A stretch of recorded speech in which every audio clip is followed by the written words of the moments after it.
बस सर वही था लास्ट के कैश फ्लो का जो इम्पोर्टेंस है, ना तो बुक्स है इसके बारे में, ना तो राइट कंटेंट है, क्योंकि of course it is very important for all the companies which are out there, और जो उसकी इम्पोर्टेंस समझते हैं they are able to survive. पर न्यू और फर्स्ट टाइम एंटरप्रेन्योर्स कैसे मैनेज कर सकते हैं मंथली कैश फ्लो? देखो, कैश फ्लो को मैनेज करना एक बिजनेस में सबसे ज़्यादा इंपॉर्टेंट है, क्योंकि अगर आपकी कंपनी प्रॉफिटेबल ही नहीं है तो ये सारी बातें जो मैंने अभी तक करी हैं सब बकवास है। As the owner of a business आपका दिमाग हमेशा ऐसे चलना चाहिए that the company must always be profitable right from day one. ये नहीं कि 2 साल बाद या 5 साल बाद। हाँ, कहीं से फंडिंग मिली हुई है तो बात अलग है, ये कोई है उसने $10 मिलियन आपको दे दिया है, $20 मिलियन, $100 मिलियन दे दिया है, अब उसको आप बर्न करते चले जा रहे हो, क्योंकि 1-2 साल आपके पास में है उसको बर्न करने के लिए, जब तक कि आप प्रॉफिटेबल होते हो। या हो सकता है 2-3 साल बाद कोई आकर के आपको बड़ा प्लेयर एक्वायर कर ले। बट अगर आप बात कर रहे हो एक बिजनेस को स्टार्ट करने की राइट फ्रॉम स्क्रैच, जब आपके पास में कोई इन्वेस्टर नहीं है, तो लोन लेना तो मेरे हिसाब से तो बहुत बड़ी बेवकूफ़ी है। लोन लेकर के कभी बिजनेस नहीं करना चाहिए। लोन कितने बुरी तरीके से एक बिजनेसमैन को फंसाता है वो वही समझ सकता है जो इस तरह से देख रहा है। जैसे अगर मैं अपनी बात करूं तो हमारी डेट फ्री कंपनी है, कोई लोन नहीं है, ना था, ना है, ना कभी होगा। अब इसके पीछे रीज़न क्या है, मैं क्यों कह रहा हूं, क्योंकि लोन अपने आप में एक ट्रैप होता है। लोन आप ले तो लेते हो, बट जब देने की बारी आती है तो लोन का इंटरेस्ट ही इतना हो जाता है कि जो प्रिंसिपल अमाउंट है वो वहीं का वहीं पड़ा रहता है, आप इंटरेस्ट उतारते रहते हो। फिर एक ऐसी स्टेज आ जाती है जब वो प्रिंसिपल भी बढ़ने लग जाता है। ये अपने आप में एक ट्रैप है बहुत बड़ा जी। तो इस ट्रैप में नहीं फंसना चाहिए जब तक कि आपकी कंपनी प्रॉफिटेबल ना हो। तभी आपने अगर ध्यान से ऑब्जर्व किया हो, अभी तक मैंने जो भी आपको एग्जांपल्स दिए वहाँ पे मैंने रेवेन्यू की बात नहीं करी कहीं पर भी। मैंने बात किसकी करी? प्रॉफिट की। प्रॉफिट। जैसे मैंने हनी का आपको एग्जांपल दिया तो वहाँ पर मैंने ये नहीं कहा कि इतने की आपकी सेल हो जाएगी। सेल से क्या होता है? बहुत लोग हैं उनकी सेल है मान लो 10 लाख की, 20 लाख की, बट लॉसेज में जा रहे हैं। तो your target must not be sale, target must be profitability, not down the line 3 years 4 years down the line, right from day one. कोई भी बिजनेस को सस्टेन करने का मतलब क्या है? Positive cash flows. तभी आप कह सकते हो कि वो बिजनेस सेल्फ सस्टेनेबल है, तभी वो वायबल है। आइडियली एक बिजनेस ऐसा होना चाहिए जो इतना प्रॉफिट कमाए कि उस प्रॉफिट को जब आप री इन्वेस्ट करो तो बिजनेस नेक्स्ट लेवल पे चला जाए, फिर दोबारा से आप री इन्वेस्ट करो, फिर वो बिजनेस और नेक्स्ट लेवल पे चला जाए। इसको एक्चुअल बिजनेस कहते हैं। आजकल मैंने ज़्यादातर क्या देखा, यंगस्टर्स में एक बहुत बड़ी प्रॉब्लम कि कहीं से किसी की बातें सुनी कि भाई आज के डेट में जो बज़वर्ड है दैट इज स्टार्टअप, मुझे भी स्टार्टअप करना है। अच्छा, क्या प्लान है? ये करना है, वो करना है, मैं ये ऐप बनाऊंगा, ये करूंगा, वो करूंगा। आपको पता है कि there are millions and millions of apps already there, जिसको कोई डाउनलोड भी नहीं करता है। और फिर मैं उनसे एक क्वेश्चन पूछता हूँ कि जिस ऐप की आप बात कर रहे हो, अगर वो ऐप आपकी ना हो तो क्या आप खुद डाउनलोड करोगे उस ऐप को? स्टक। आंसर मिल गया, $1 मिलियन आंसर। क्या शुरू ही मत करो। सिंपल क्वेश्चन है। तो वहां पे जाकर के अटक जाते हैं, अटैच हो गए उस आइडिया से। तो जैसे वो आइडिया आप मेरे पास लेकर के आए, मैंने कहा कि क्या बकवास है ये, तो आपको क्या लगेगा कि मैं आपका दुश्मन हूं? मैं सिंपल से क्वेश्चंस पूछ रहा हूं आपसे कि भाई आप रेवेन्यू कैसे जनरेट करोगे, कोई क्यों आपको पैसे देगा उसके लिए, प्रॉफिट कहां से आएगा, कितना आएगा, जो खर्चा आपको करना है वो खर्चे के लिए पैसा कहां से आएगा। आप कह रहे हो इतना लगेगा, इतने में कैसे हो जाएगा? आप कह रहे हो 2 लाख में हो जाएगा, कैसे हो जाएगा? इसमें तो 10-20 लाख से कम में स्टार्टिंग ही नहीं हो पाएगी। चलो बन भी गया, उसको मार्केट कैसे करोगे? मार्केटिंग का बजट कहाँ है आपका? आप कह रहे हो मैंने ऐप बना ली, ठीक है बना ली, अब उसके बारे में लोगों को पता कैसे लगेगा? ऐप तो बन जाएगी मान लो 10 लाख रुपए में, जो 1 करोड़ रुपए मार्केट करने के लिए चाहिए वो कहाँ है? अच्छा, वो तो नहीं है, वो तो मैंने सोचा ही नहीं। तो क्या होगा? एक प्रोडक्ट तो बन जाएगा।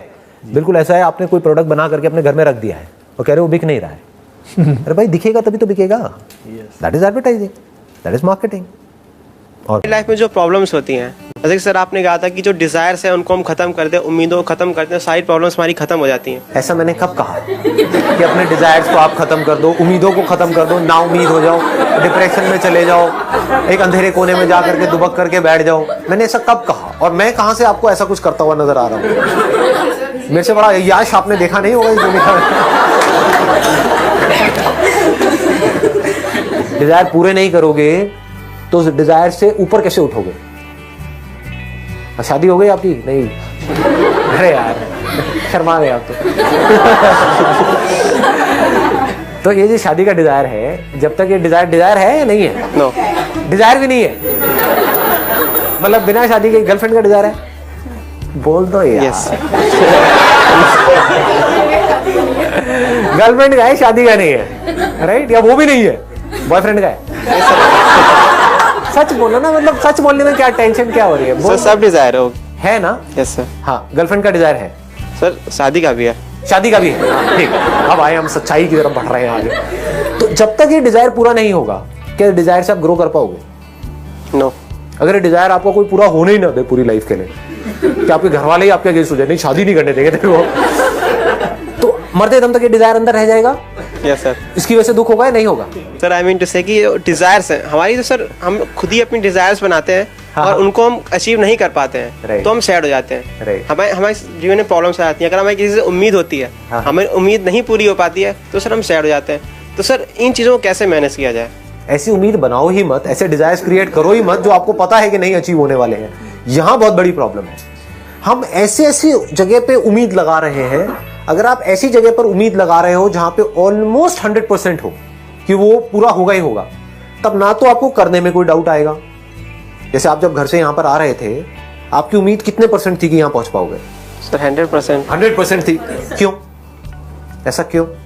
सर मैं आना चाहता था। हाँ, 1 आना चाहते थे, नंबर 2 इंटरेस्ट।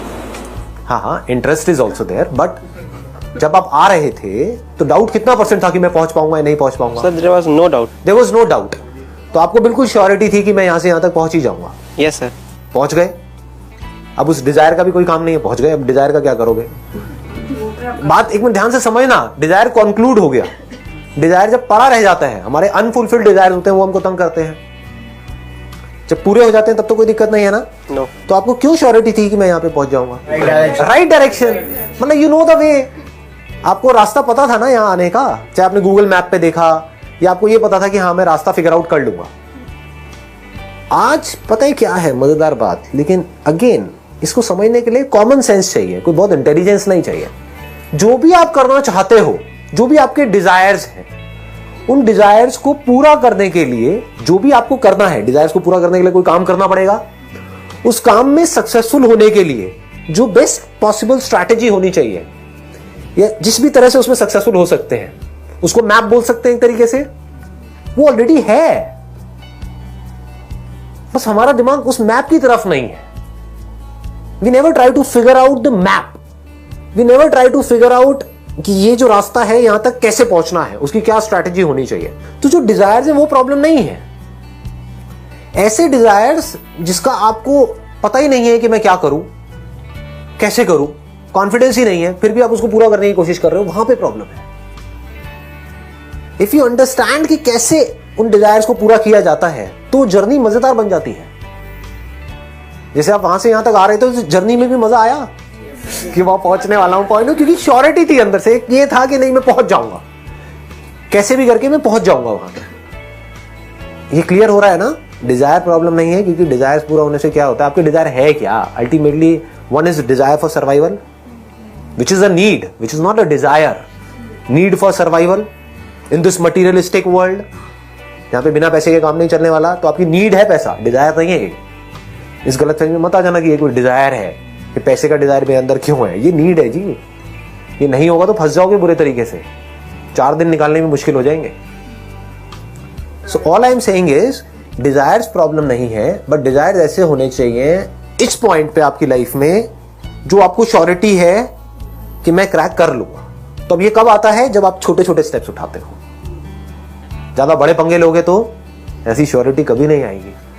यहां पे आपको क्या करना होगा, वो लोग जो सक्सेसफुल हुए हैं उनकी लाइफ को आपको ढंग से स्टडी करना होगा, देखना होगा वो क्या करते हैं, कैसे करते हैं। जो भी कोई बड़ा बना है किसी भी फील्ड में, कैसे भी, वो छोटे छोटे सही सही काम कर करके बना है। छोटे छोटे सक्सेस अचीव करते चले जाओ और फिर आगे बढ़ते चले जाओ, यानी कि धीरे धीरे वो सक्सेस बड़ी होती चली जाएगी।